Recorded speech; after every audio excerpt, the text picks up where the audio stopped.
Good evening दोस्तों, नमस्कार सभी प्यारे साथियों को। साथियों, आप सभी का मैं अपने इस YouTube channel career classes official पर हार्दिक अभिनंदन करता हूं। आप सभी का हार्दिक स्वागत करता हूं।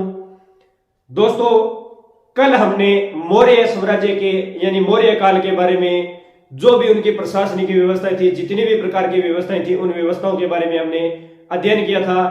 कल जो टॉपिक किया था वो बहुत ज्यादा इंपॉर्टेंट था, क्योंकि वो जो टॉपिक था कल वाला वो परीक्षाओं के अंदर बहुत बार पूछा भी गया है और उनमें से क्वेश्चन बहुत ज्यादा बार पूछे जाते हैं।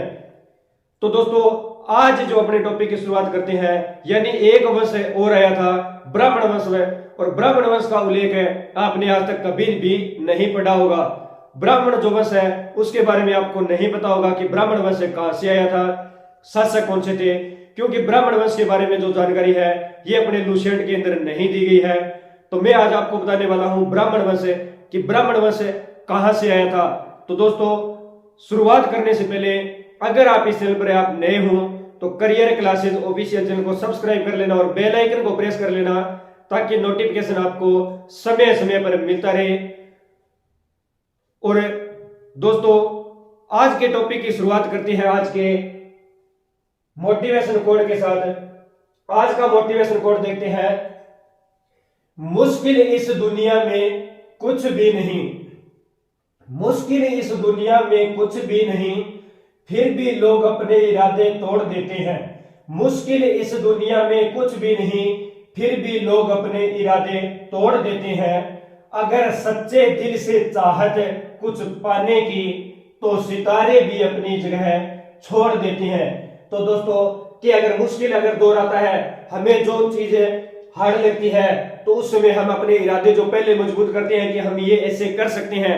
हम कंपटीशन की तैयारी की बात करें, स्टडी की बात करें, तो हमें आईएएस बनना है, आरएएस बनना है, जुनून होता है, एक जज्बा होता है, लेकिन उसका सिलेबस देख के हम क्या करते हैं, चलो छोड़ो का इसको, ये हमसे नहीं होने वाला, यानी हम इरादे क्या है अपने तोड़ देते हैं। अगर सच्चे दिल से चाहत कुछ पाने की, अगर हमें चाहत है कि हम ये कर सकते हैं, चाहे कितना भी हार्ड कितना भी कठिन क्यों ना हो, कि हम इसे हासिल करके रहेंगे, अगर जुनून है, जज्बा है करने का, तो सितारे यानी हम कहते हैं किस्मत, तो किस्मत भी क्या अपनी रुख बदल लेती है, सितारे भी अपनी जगह छोड़ देते हैं। तो दोस्तों, ये है आज का मोटिवेशन कोड। तो अब शुरुआत करते हैं आज के महत्वपूर्ण टॉपिक के बारे में। तो वीडियो को पहले तो कह रहा हूं कि दोस्तों ज्यादा से ज्यादा वीडियो को शेयर करो, क्योंकि आज का जो टॉपिक है अपना ये बहुत ही महत्वपूर्ण होने वाला है। आज की जो यूनिट है ये बहुत ही महत्वपूर्ण यूनिट है। तो आज शुरुआत करते हैं कि ब्राह्मण धर्म यानी ब्राह्मण जो वंश था ये कहां से आया था, यानी ये जो अपना भारत है, अपना जो भारत था, यानी सिंपल सा बना देता हूं मैं मैप, यानी ये जो अपना भारत था, भारत के अंदर सपोज करो मगध जो साम्राज्य था, भारत के अंदर मगध साम्राज्य, यानी मगध साम्राज्य क्या, मगध साम्राज्य शासन कर रहा था, और मगध साम्राज्य शासन कर रहा था, तो मगध साम्राज्य के अंतर्गत कौन कौन से वंश थे जो शासक कर रहे थे। तो मैंने आपको बताया था, पहला कौन सा था, हर्यक वंश था। कौन सा था दोस्तों, हर्यक वंश था। और उसके बाद हर्यक वंश के बाद कौन सा आया, शिशुनाग वंश आया था। कौन सा आया था, शिशुनाग वंश। हर्यक वंश के बाद आया था शिशुनाग वंश, और उसके बाद आया था नंद वंश। उसके बाद कौन आया था, नंद वंश आया था। हर्यक वंश, शिशुनाग वंश और नंद वंश आया था। और नंद वंश के जो अंतिम शासक थे कौन थे, गणानंद। कौन थे, गणानंद जो थे अंतिम शासक थे। और इनकी हत्या करके आगे कौन सा वंश आया था, तो इस वंश के बाद आगे आया था मौर्य वंश। कौन सा वंश आया था, मौर्य वंश आया था, ये ध्यान में रखना है। कौन सा वंश, मौर्य वंश आया था। अब मौर्य वंश की बात करें तो मौर्य वंश के अंतर्गत मैंने आपको जो चंद्रगुप्त था, चंद्रगुप्त मौर्य थे, और इसके बाद बिंदुसार ने शासन किया। चंद्रगुप्त के बाद बिंदुसार आए, और बिंदुसार के बाद कौन आए थे, अशोक। तो इन्होंने मौर्य साम्राज्य के अंदर क्या किया था, शासन किया था। मौर्य वंश के अंदर क्या किया था, शासन किया था ये 3 प्रकार के। और अंतिम जो शासक था मौर्य वंश का, उसका नाम क्या मिलता है? वृद्धरथ। क्या नाम मिलता है दोस्तों? वृद्धरथ जो थे ये अंतिम शासक थे, ये ध्यान में रखना है, अंतिम शासक थे। यानी मगध का साम्राज्य चल रहा था, मगध राज्य के बारे में, तो उसके अंदर हर्यक वंश आया था, फिर शिशुनाग वंश, उसके बाद नंदवंश आया। नंदवंश के बाद नंदवंश के अंतिम शासक थे गणानंद। इसकी हत्या मौर्य साम्राज्य के चंद्रगुप्त मौर्य के द्वारा की गई थी। और मौर्य वंश की नींव किसने? तो चंद्रगुप्त मौर्य ने। तो मौर्य वंश में चंद्रगुप्त, बिंदुसार, अशोक और वृद्धरथ, ये जो है ये शासक आए थे। और इसके बाद वृद्धरथ की हत्या कौन करता है? तो उस व्यक्ति का नाम है कुमारगुप्त। कौन हत्या करता है? कुमारगुप्त। इनकी हत्या कौन करता है? कुमारगुप्त हत्या करता है। यानी किस वंश की स्थापना करता है? गुप्त वंश की स्थापना करता है, ध्यान में रखना है। किस वंश की स्थापना करता है? गुप्त वंश की। सॉरी, कुमारगुप्त नहीं है, श्रीगुप्त। कौन था? श्रीगुप्त। तो श्रीगुप्त हत्या करके यानी गुप्त वंश की स्थापना करता है। तो दोस्तों ये जो मौर्य वंश था, मौर्य वंश के बाद किस वंश आया? गुप्त वंश आया था। यानी श्रीगुप्त के द्वारा गुप्त वंश आया था, और गुप्त वंश और ये था मौर्य वंश। तो इन दोनों के जो मध्य वंश था, मौर्य वंश और गुप्त वंश के जो मध्य जो वंश था, इनके बीच की जो कड़ी थी, इनके बीच की जो कड़ी थी, जो मध्य वंश था, उसे क्या बोला जाता है? तो दोस्तों उसे बोला जाता है मौर्योत्तर काल। क्या बोला जाता है? मौर्योत्तर काल। तो आपने कभी नहीं पढ़ा होगा कि मौर्योत्तर काल का उदय है वो कब हुआ था। तो ध्यान में रखना है, इनके जो मध्य, ध्यान में रखना है, मध्य यानी जो बीच की कड़ी थी, मध्य या जो बीच की कड़ी थी, उसे किस नाम से जाना गया? तो मौर्योत्तर काल के नाम से जाना गया। वेरी इंपॉर्टेंट क्वेश्चन है, वेरी इंपॉर्टेंट, ध्यान में रखना है। क्वेश्चन परीक्षाओं के अंदर पूछा जाता है कि किन किन वंश के मध्य मौर्योत्तर जो वंश था या मौर्योत्तर काल था, इसका उदय हुआ। तो ध्यान में रखना है मौर्य उत्तर, यानी मौर्य उत्तर का मतलब हो गया बाद में। उत्तर का मतलब क्या होता है? बाद में। ये मैंने आपको पहले भी बताया था कि उत्तर जो शब्द है इसका अर्थ होता है बाद में। तो मौर्य उत्तर यानी मौर्य के बाद में जो वंश आया था वो मौर्योत्तर काल था, ये ध्यान में रखना है। और बात करें, मैंने आपको बताया था कि आज हमें ब्राह्मण वंश के बारे में जानेंगे कि ब्राह्मण वंश कौन थे। तो मौर्योत्तर के अंदर ही थे कौन? ब्राह्मण वंश। ध्यान में रखना है, कौन थे? ब्राह्मण वंश। और ब्राह्मण वंश के अंतर्गत कौन कौन से वंश आए थे? सॉरी, ब्राह्मण वंश के अंतर्गत कौन कौन से थे? तो ध्यान में रखना है सुगवंश। ब्राह्मण वंश में कौन कौन से थे? सुगवंश और कण्व वंश। सुगवंश के बाद है कण्व वंश। ये क्या थे? ये ब्राह्मण वंश थे। ये दोनों क्या थे? ध्यान में रखना है ब्राह्मण वंश थे। यानी मौर्योत्तर के अंदर कौन से वंश थे? ब्राह्मण वंश। यानी ये देशी वंश थे। क्या थे? एक है विदेशी, ये देशी थे। तो कौन से थे? ब्राह्मण वंश के अंतर्गत है शुंग वंश, और दूसरा कौन सा है? दूसरा है कण्व वंश। तो ये ध्यान में रखना है। मौर्योत्तर जो काल था, मौर्योत्तर काल के अंदर ब्राह्मण वंश के बारे में हमें अध्ययन मिलता है। पूछा जाता है परीक्षाओं के अंदर ब्राह्मण वंश के बारे में कि ब्राह्मण जो वंश है इसका टाइम पीरियड या किस वंश या किस काल के अंदर मिलता है। तो ध्यान में रखना है जो मौर्योत्तर काल है इसके अंदर ब्राह्मण वंश के बारे में हमें जानकारी मिलती है। और ब्राह्मण वंश के अंतर्गत है दो वंश थे, कौन कौन से? शुंग और कण्व। शुंग वंश और कण्व वंश, ये ध्यान में रखना है। और दोस्तों बात करें तो मगध साम्राज्य के अंदर जो विदेशी आक्रमणकारी थे, विदेशी जो शक्तियां थी, कौन कौन सी थी? तो 4 प्रकार की विदेशी शक्तियों के बारे में हमें जो है पता चलता है। 4 प्रकार की, तो ध्यान में रखना है। जो मगध पर जिसने मतलब देश यानी जो अपना देश है, देश पे जिन्होंने आक्रमण किया था, यानी मौर्य वंश के बाद, मौर्योत्तर काल के बाद जिन्होंने 4 प्रकार की शक्तियों के बारे में पता चलता है, जो विदेशी शक्तियां थी जिन्होंने आक्रमण किया था। तो 4 विदेशी शक्तियां कौन सी थी? 4 विदेशी शक्तियां, विदेशी शक्तियां, तो ध्यान में रखना है 4 विदेशी शक्तियां कौन सी थी? तो दोस्तों 4 जो विदेशी शक्तियां थी वो कौन कौन सी थी? तो 4 थी। एक थी हिंदू यूनानी, पहली कौन सी है? तो ध्यान में रखना है हिंदू यूनानी, जिन्हें क्या बोलते हैं? इंडो ग्रीक भी बोलते हैं। ध्यान में रखना है हिंद यूनानी, इसे इंडो ग्रीक भी बोला जाता है दोस्तों, ध्यान में रखना है। दूसरे थे शक, और तीसरे थे पल्लव। तीसरे कौन से थे? पल्लव। और चौथे थे वो कौन से थे? तो ध्यान में रखना है दोस्तों, कुषाण। ये 4 प्रकार की क्या थी? विदेशी शक्तियां थी। 4 प्रकार की क्या थी दोस्तों?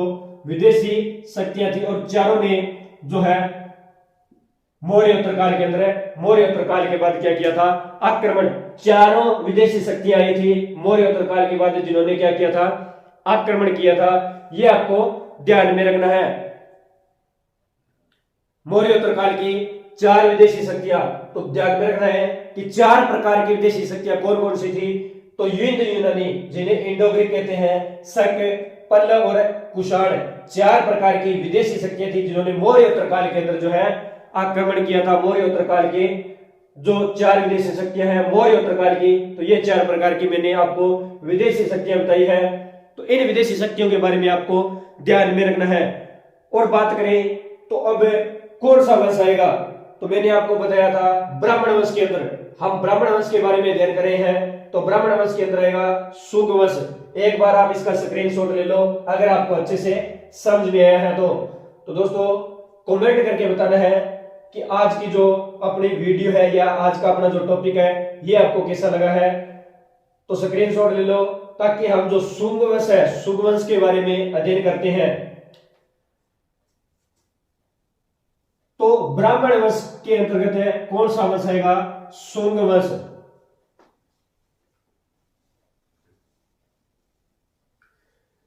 तो शुंग वंश है, और शुंग वंश के बाद कौन सा था? कण्व वंश। ये 2 प्रकार के ब्राह्मण वंश थे जिनके बारे में हमें जो है अध्ययन करना है। और ब्राह्मण वंश के बारे में अपने जो लूसेंट के टॉपिक करे हैं, लूसेंट के अंदर इनके अंदर जो जानकारी है, लूसेंट के अंदर ब्राह्मण वंश के बारे में वो जानकारी नहीं दी गई है। तो बात करें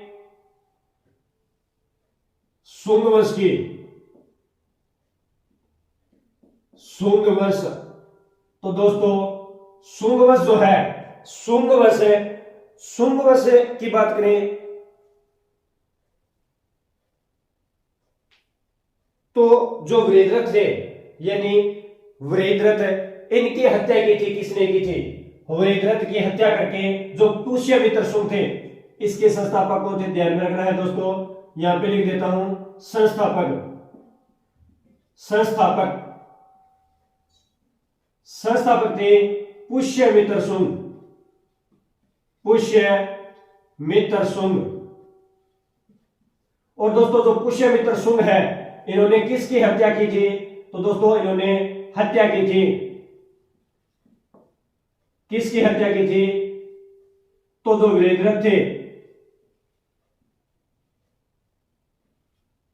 वृद्धरथ की हत्या करके शुंग वंश की स्थापना की थी। शुंग वंश की स्थापना या संस्थापक पूछे तो पुष्यमित्र शुंग वृद्धरथ की हत्या करके किसकी स्थापना की थी? शुंग वंश की स्थापना की थी।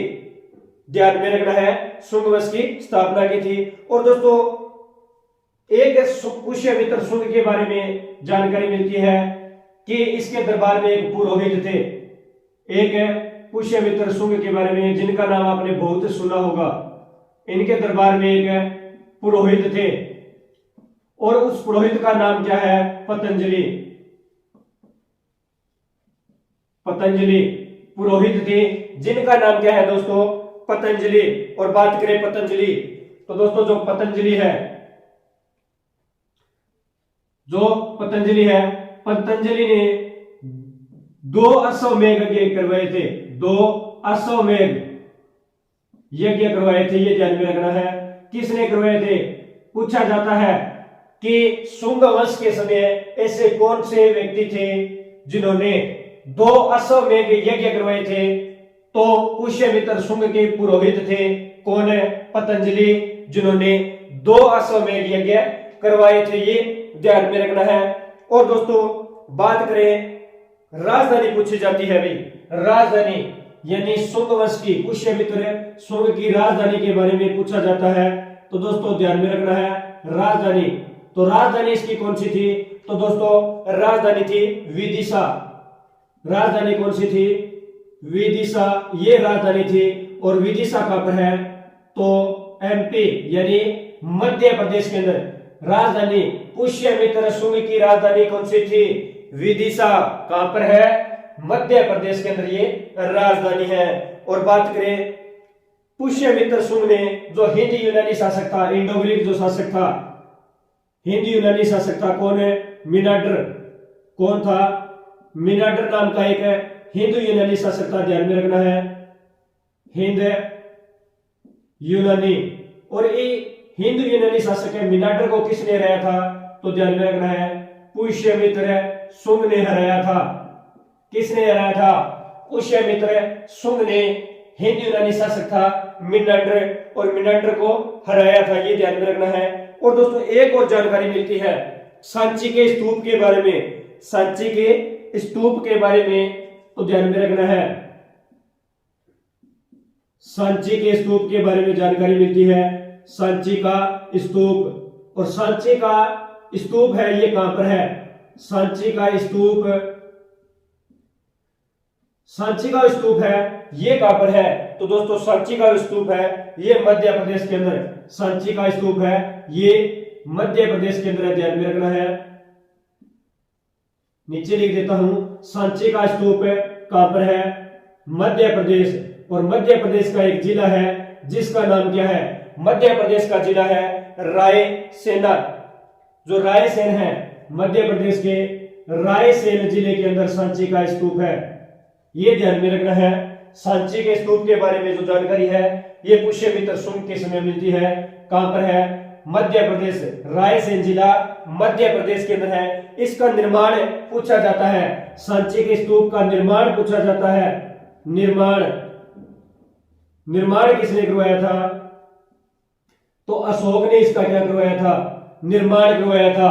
जो अशोक थे मौर्य साम्राज्य के अंदर, जो अशोक थे बिंदुसार के पुत्र अशोक है, इन्होंने सांची के स्तूप का निर्माण करवाया था। और दोस्तों इसके बाद इसे नष्ट कर दिया गया था।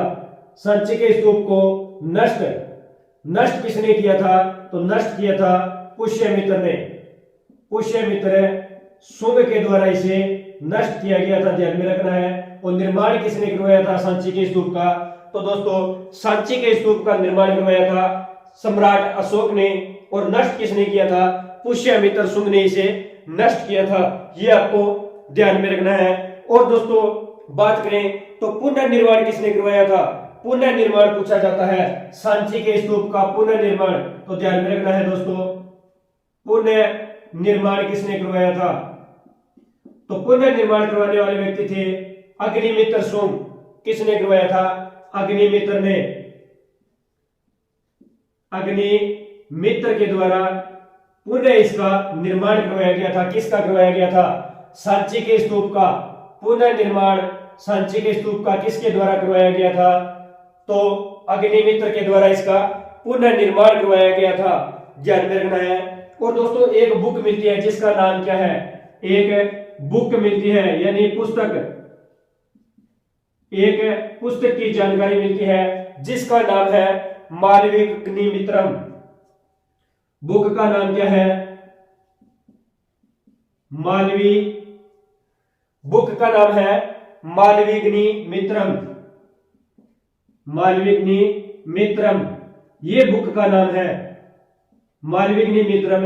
और दोस्तों इस बुक से क्या जानकारी मिलती है? मालविकग्निमित्रम ये जो बुक है, इस बुक से क्या जानकारी मिलती है? लेखक कौन थे इसके? तो ध्यान में रखना है दोस्तों, लेखक थे कालिदास। लेखक कौन थे? तो कालिदास इसके लेखक थे। कालिदास जो है ये इसके लेखक थे। और इस बुक से हमें जानकारी क्या मिलती है?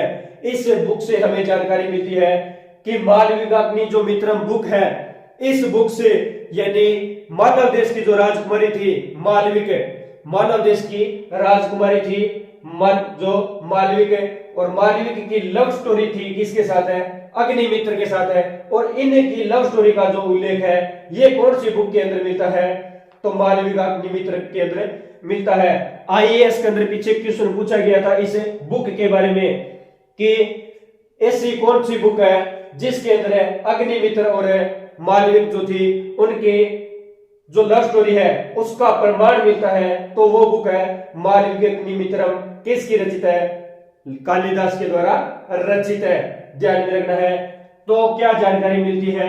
मालविकाग्नि जो है मालविकाग्निमित्रम के अंदर जो बुक है इसके अंदर, यानी मैंने आपको राजकुमारी बताई थी, मालव देश की राजकुमारी,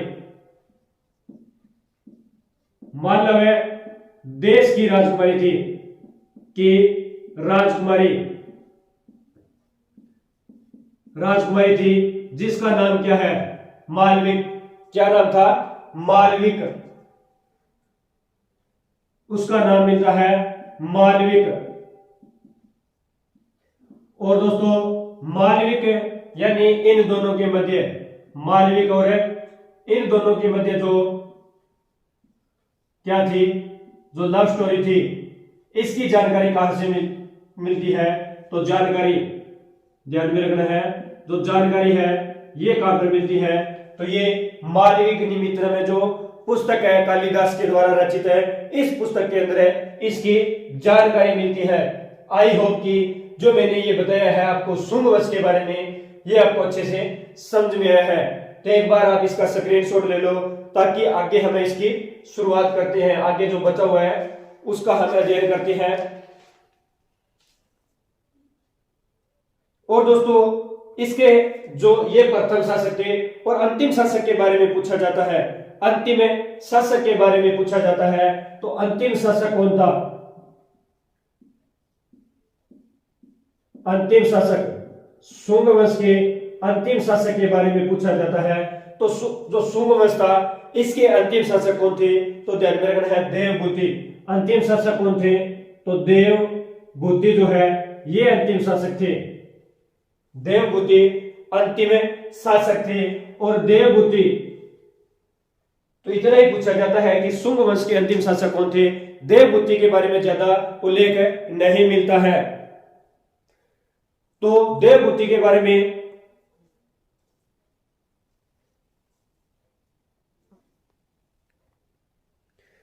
तो दोस्तों देवभूति जो है, देवभूति के बारे में जो है इतना ही पूछा जाता है, अंतिम शासक तो ये देवभूति थे। अगर आपको ये अच्छे से समझ में आया है तो आप इसका एक बार स्क्रीनशॉट ले लो।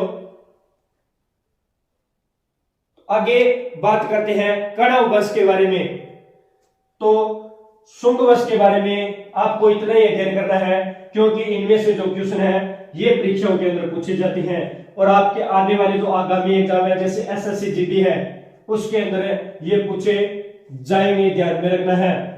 क्योंकि जो सेंट्रल लेवल की जो वैकेंसी है इसके अंदर जो आपके एग्जाम है जैसे एसएससी लेवल का हो गया या यूपीएससी लेवल का हो गया, इन सब के अंदर लूसेंट से क्वेश्चन है ये पूछे जाते हैं।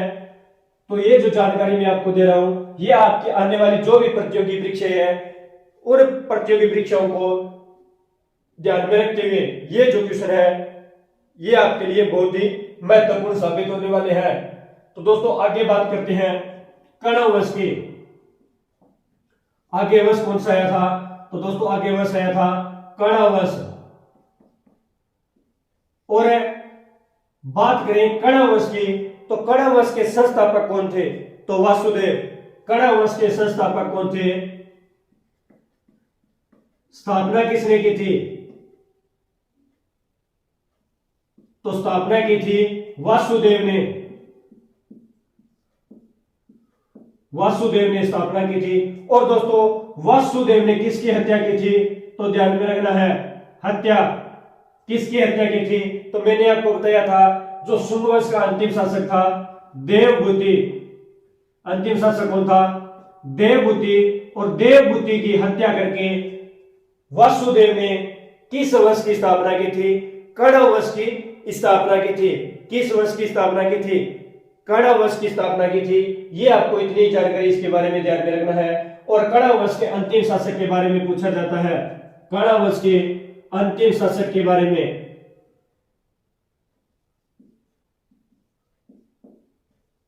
अंतिम शासक के बारे में पूछा जाता है कि कण्व वंश के अंतिम शासक कौन थे? तो दोस्तों ध्यान में रखना है, कण्व वंश के अंतिम शासक थे सुशर्मा।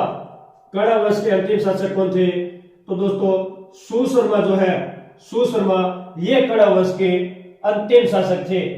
कण्व वंश के संस्थापक है वासुदेव, और कण्व वंश के अंतिम संस्थापक यानी अंतिम शासक कौन थे? तो सुशर्मा। तो कण्व वंश के बारे में ये आपको इतनी जानकारी रखनी है। और वासुदेव ने किसकी हत्या करके कण्व वंश की स्थापना की थी? तो शुंग वंश के अंतिम शासक थे देवभूति। शुंग वंश के अंतिम शासक है देवभूति की हत्या करके इन्होंने क्या किया था? कण्व वंश की स्थापना की थी। ये ध्यान में रखना है।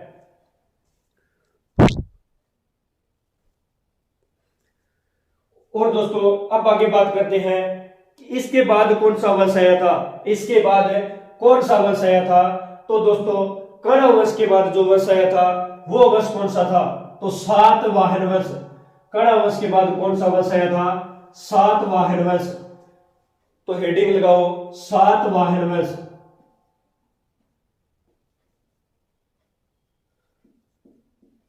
सातवाहन वंश। और दोस्तों सातवाहन को वंश को हम क्या कहते हैं? अंधर सातवाहन वंश के नाम से भी जानते हैं। इसे ही अंधर सातवाहन वंश कहते हैं। अंधर सातवाहन वंश के नाम से जानते हैं।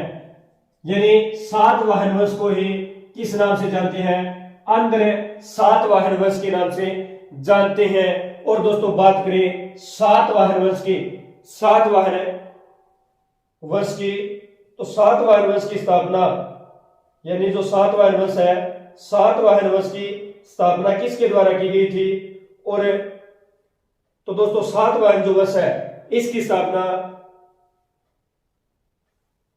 सिमुक किसके द्वारा की गई थी? सिमुक के द्वारा की गई थी। ध्यान में रखना है किसके द्वारा? सिमुक है। और जो मैंने आपको बताया था अंतिम शासक जिसका नाम क्या बताया था? सुशर्मा। कण्व वंश का अंतिम शासक था। कण्व वंश का अंतिम शासक, अंतिम शासक कौन था? तो दोस्तों सुशर्मा। सुशर्मा मैंने आपको बताया था। और सुशर्मा की हत्या किसने की थी? सुशर्मा की हत्या सिमुक ने किसने की थी? तो ध्यान में रखना है हत्या की थी सिमुक ने। और यहां पे लिख देता हूं किसने की थी? सिमुक ने। और दोस्तों सिमुक ने हत्या करके किस वंश की स्थापना की थी? सातवाहन वंश या अंधर सातवाहन वंश की स्थापना की थी। ये ध्यान में रखना है सातवाहन वंश या अंधर सातवाहन वंश। और दोस्तों अंधर शब्द का जो उल्लेख है, अंधर शब्द का उल्लेख है ये कहां पे मिलता है? तो पुराणों में। अंधर शब्द का उल्लेख है पुराणों के अंदर मिलता है। और सातवाहन का जो उल्लेख है ये अभिलेखों के अंदर मिलता है। ये अभिलेखों के अंदर इसका ध्यान मिलता है। ध्यान में रखना है कि अंदर जो शब्द है इसका उल्लेख हमें कहां से मिलता है? तो दोस्तों पुराणों से। और जो सातवाहन है इसका उल्लेख हमें कहां से मिलता है? तो इसका उल्लेख है अभिलेखों से हमें मिलता है। तो ये आपको ध्यान में रखना है। और दोस्तों सातवाहन वंश को क्या कहा जाता है? सातवाहन वंश को ही दोस्तों दक्षिणापथ के स्वामी क्या कहा जाता है? दक्षिणापथ के स्वामी। पेपरों में परीक्षाओं के अंदर पूछा जाता है कि किस वंश को दक्षिणापथ के स्वामी के रूप में जाना जाता है? दक्षिणापथ के स्वामी के रूप में जाना जाता है या स्वामी कहा जाता है? तो अंधर सातवाहन यानी सातवाहन वंश को दक्षिणापथ के स्वामी के रूप में जाना जाता है। ये ध्यान में रखना है। और राजधानी, सातवाहन वंश की राजधानी पूछी जाती है। सातवाहन वंश की राजधानी पूछी जाती है दोस्तों। तो राजधानी क्या थी? राजधानी क्या थी? तो दोस्तों ध्यान में रखना है राजधानी थी प्रतिष्ठान। राजधानी क्या थी? प्रतिष्ठान। प्रतिष्ठान जो थी ये राजधानी थी। और प्रतिष्ठान है कहां पर है? तो दोस्तों मध्य प्रदेश के अंदर। प्रतिष्ठान कहां पर है? तो मध्य प्रदेश के अंदर है प्रतिष्ठान। और राजधानी सातवाहन वंश की राजधानी क्या है? प्रतिष्ठान। और दोस्तों प्रतिष्ठान कहां पर है? मध्य प्रदेश के अंदर है। ये ध्यान में रखना है। और गोदावरी नदी के किनारे प्रतिष्ठान कहां पर है? नदी पूछा जाता है तो गोदावरी नदी ध्यान में रखना है। कौन सी नदी के किनारे थी? गोदावरी नदी के किनारे थी। गोदावरी नदी के किनारे किस वंश की राजधानी थी? तो सातवाहन वंश की राजधानी कौन सी? प्रतिष्ठान किस नदी के किनारे? गोदावरी नदी के किनारे किस जिले के राज्य के अंदर थी? मध्य प्रदेश राज्य के अंदर थी। ये इतनी आपको ध्यान में रखनी है। और दोस्तों पूछा जाता है पूर्वी राजधानी यानी इससे पूर्व कौन सी राजधानी थी? पूर्व राजधानी के बारे में पूछा जाता है। पूर्व राजधानी के बारे में भी पूछा जाता है परीक्षाओं में। तो सातवाहन वंश की पूर्व राजधानी थी अमरावती। अमरावती अमरावती जो है ये क्या थी? अमरावती ये सातवाहन वंश की पूर्व राजधानी थी। और वर्तमान राजधानी कौन सी है? प्रतिष्ठान कहां पर है? मध्य प्रदेश। पूर्व राजधानी कौन सी थी? अमरावती। ये ध्यान में रखना है। और दोस्तों एक जानकारी मिलती है कि सर्वप्रथम भूमि दान देने की जो प्रथा है, सर्वप्रथम भूमि दान की जो प्रथा है, भूमि दान की प्रथा ये किसने शुरू की थी? तो दोस्तों सर्वप्रथम भूमि दान की जो प्रथा है ये सातवाहन वंश ने शुरू की थी। सर्वप्रथम भूमि दान की जो प्रथा है सातवाहन वंश ने शुरू की थी। और दोस्तों बात करें यानी इन्होंने जो भूमि दान करने की प्रथा है, ये भूमि को दान जो है किन्हें करते थे? तो ध्यान में रखना है जो ब्राह्मण थे, ब्राह्मणों को क्या करते थे? भूमि दान करते थे। किन्हें करते थे? ब्राह्मणों को। ध्यान में रखना है कि सातवाहन वंश के जो शासक थे या सातवाहन वंश है, इन्होंने जो भूमि दान करने की जो प्रथा शुरू की थी, यानी वो भूमि का दान किसको दान करते थे? तो ब्राह्मणों को दान करते थे। और सर्वप्रथम एक जानकारी मिलती है सिक्के, इन्होंने सिक्के चलाए थे, शीशे के सिक्के, शीशे के सिक्कों की जानकारी। तो दोस्तों ध्यान में रखना है सर्वप्रथम शीशे के सिक्के किसने चलाए थे? शीशे के सिक्के जो है ये किसने चलाए थे? ये भी सातवाहन वंश ने। सर्वप्रथम शीशे के सिक्के किसने चलाए थे? सातवाहन। यानी इन्हें प्रोटीन के सिक्के भी किसने चलाए थे? तो दोस्तों ध्यान में रखना है प्रोटीन के सिक्के भी किसने चलाए थे? शीशे के सिक्के और प्रोटीन के जो सिक्के थे ये सातवाहन वंश ने सर्वप्रथम चलाए थे। ध्यान में रखना है भाई, सातवाहन वंश ने चलाए थे। और भाषा पूछी जाती है सातवाहन वंश की भाषा, तो मैं यहां पे लिख देता हूं भाषा थी दोस्तों इनकी क्या थी? प्राकृत। और लिपि कौन सी थी? तो लिपि दोस्तों थी इनकी ब्रह्मी, लिपि थी ब्रह्मी। और भाषा कौन सी थी? सातवाहन वंश की प्राकृतिक भाषा थी, प्राकृत भाषा थी। ये ध्यान में रखना है। और दोस्तों इसके दरबार में तीन साहित्यकार थे, तीन साहित्यकारों का उल्लेख मिलता है। शुंग वंश के दरबार में कितने साहित्यकार थे? तो तीन साहित्यकार थे। और दोस्तों तीन साहित्यकार कौन से थे? तीन साहित्यकार के बारे में हमें जानकारी मिलती है। तो तीन साहित्यकार कौन से थे? तीन साहित्यकार कौन से थे? तो दोस्तों तीन साहित्यकार थे जिनका नाम क्या है? तीन साहित्यकार थे जिनका नाम क्या है? तो दोस्तों तीनों साहित्यकारों का नाम है किसके दरबार में थे? सातवाहन वंश के दरबार में थे। कितने? तीन साहित्यकार थे। और इन तीनों साहित्यकारों का नाम क्या मिलता है? तो दोस्तों ध्यान में रखना है, एक नाम है हाल, एक साहित्यकार का नाम क्या है? हाल। ध्यान में रखना है क्या नाम है? हाल। और दूसरे साहित्यकार का नाम क्या है? तो दूसरे का नाम है गुणज्ञ। दूसरे का नाम क्या है? गुणज्ञ। और दोस्तों तीसरा जो था उसका नाम क्या मिलता है? तीसरे साहित्यकार का नाम क्या मिलता है? तो दोस्तों तीसरे का नाम मिलता है शरणवर्मन। क्या नाम मिलता है? तो ध्यान में रखना है शरणवर्मन। तीसरा साहित्यकार था सरवर्मन। यानी 3 जो है साहित्यकार है सातवाहन वंश के दरबार में जो है साहित्यकार थे। पहला है हाल, दूसरा है गुणज्ञ, तीसरा है सरवर्मन। तो दोस्तों बात करें इन साहित्यकारों के बारे में, तो हाल जो साहित्यकार था इसकी कौन सी प्रसिद्ध बुक थी या पुस्तक थी? ध्यान में रखना है, इनकी प्रसिद्ध बुक थी गाथा। गाथा सप्तशी। गाथा सप्तशी जो है ये इनकी प्रसिद्ध पुस्तक थी।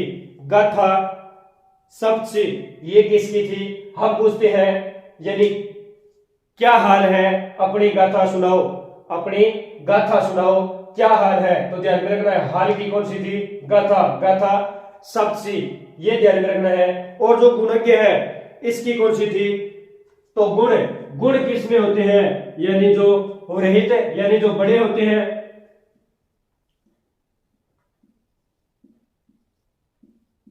विरहित कथा इनकी कौन सी है? विरहित कथा। यानी जो बड़े हैं, जो बड़ी बड़ी कथाएं करते हैं उनमें क्या होते हैं? गुण होते हैं। तो ध्यान में रखना है विरहित कथा के कौन थे साहित्यकार? है गुणज्ञ। ध्यान में रखना है कौन थे? गुणज्ञ। सरवर्मन ये क्या थे? यानी सरवर्मन का तंत्र। सरवर्मन का तंत्र। का तंत्र किसकी है? तो दोस्तों ध्यान में रखना है सरवर्मन की। तो इन तीनों बुकों के बारे में ध्यान में रखना है। 3 साहित्यकार थे दरबार में, हाल, गुणज्ञ, सरवर्मन। बुक कौन सी है? हाल की है गाथा सप्तशी, गुणज्ञ की है विरहित कथा, सरवर्मन की कौन सी है? का तंत्र। और दोस्तों बात करें, एक शब्द मिलता है गोलिक। क्या मिलता है? गोलिक। गोलिक किसे कहा जाता था? हमें सातवाहन वंश के समय एक शब्द मिलता है गोलिक।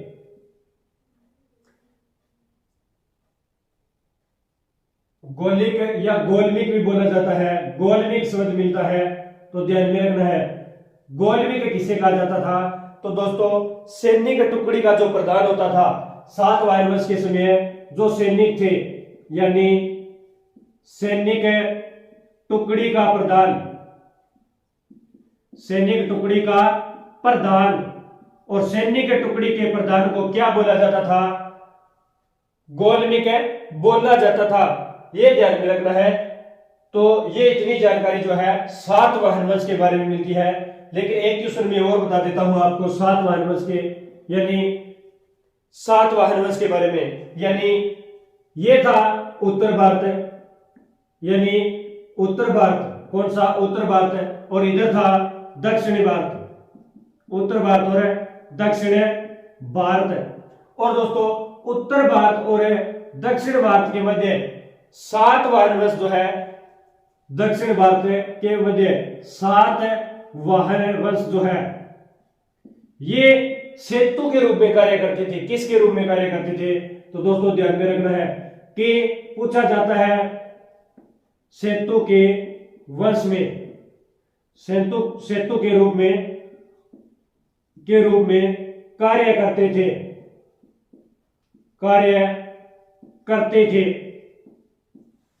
पूछा जाता है परीक्षाओं में कि उत्तर और दक्षिण भारत के मध्य कौन सा ऐसा वंश है जो सेतु के रूप में कार्य करते थे?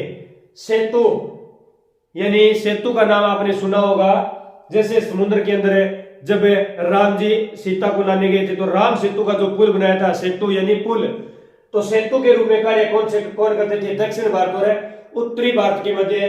तो सातवाहन वंश के जो शासक थे, सातवाहन वंश था, ये सेतु के रूप में कार्य करते थे। ध्यान में रखना है कौन से वंश सेतु के रूप में कार्य करते थे?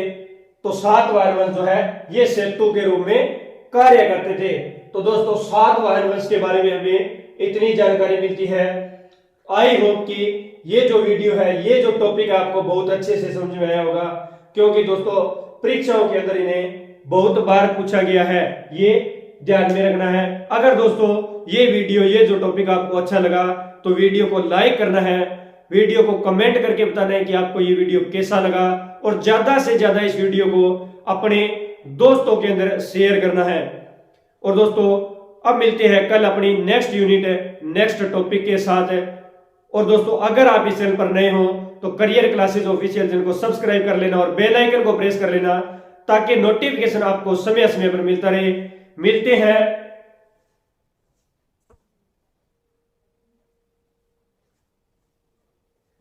तो दोस्तों मिलते हैं नेक्स्ट वीडियो में अपने नेक्स्ट टॉपिक के साथ कल इसी समय शाम को 9 बजे। तब तक के लिए धन्यवाद दोस्तों। जय हिंद जय भारत।